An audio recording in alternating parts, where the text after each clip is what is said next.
முதல் tractor road அள்ளிட்டு வந்து நிலத்தில் கொட்டிட்டு திருப்பி மேடு ஏறும்போது பார்த்திங்கன்னா மெயின் என்ஜின்லேருந்து டெய்லர் தனியாக கிச்சோட கட்டாயி வந்துருச்சு. கஷ்டப்பட்டு ஜாக்கி வச்சு தூக்கி ஒரு வழியாக அதை சரி பண்ணி ஜீவாமிர்தம் 1000 லிட்ரு சின்டெக்ஸில் கரை மேலே, இது வந்து நிலத்துக்கு பக்கத்தில் இருக்க கரை மேலே வச்சு ரெடி பண்ணி நாட்டு மாட்டு ஏறு பார்த்திங்கனாக்க கிட்டத்தட்ட 2 லோடு ஃபுல்லாக ஏற்கனவே கொட்டி வச்சுருக்கோம். 2 டிராக்டர் லோடு ஜீவாமிர்தம் ரெடி ஆகிடுச்சு. அந்த ஜீவாமிர்தம் ரெடியானோடனே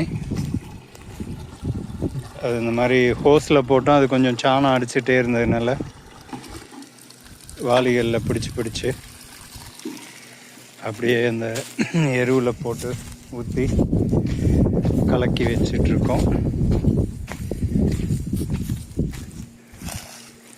இந்த மாதிரி ஊற்றிட்டு அப்புறமா இன்னொரு வாளியிலையும் பிடிச்சி ஒரு டப்பாவில் கொஞ்சம் கொஞ்சமாக ஊற்றி இது மாதிரி கிளறி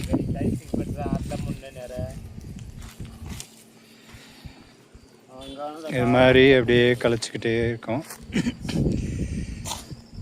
ஸோ இதுதான் நாட்டு மாட்டு எருவில் ஜீவாமிர்தம் கலந்து வச்சு 48 மணி நேரம் அப்படி இருக்கணும். 48 மணி நேரம் முடிஞ்சோடனே இதை அப்படியே எடுத்து நிலத்தில் சதறிடலாம்.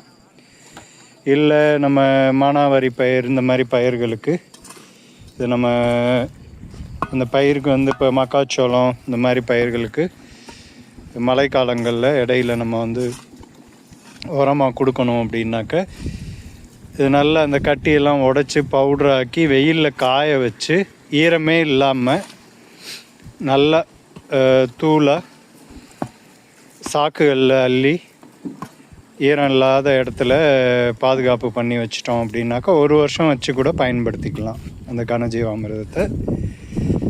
ஸோ இந்த நிலத்துக்கு வந்து இந்த எருவை சிதறிட்டு கடைசி உழவு போட்டுட்டு அப்படியே பயிர் வந்து ஏற்றிடுவோம்.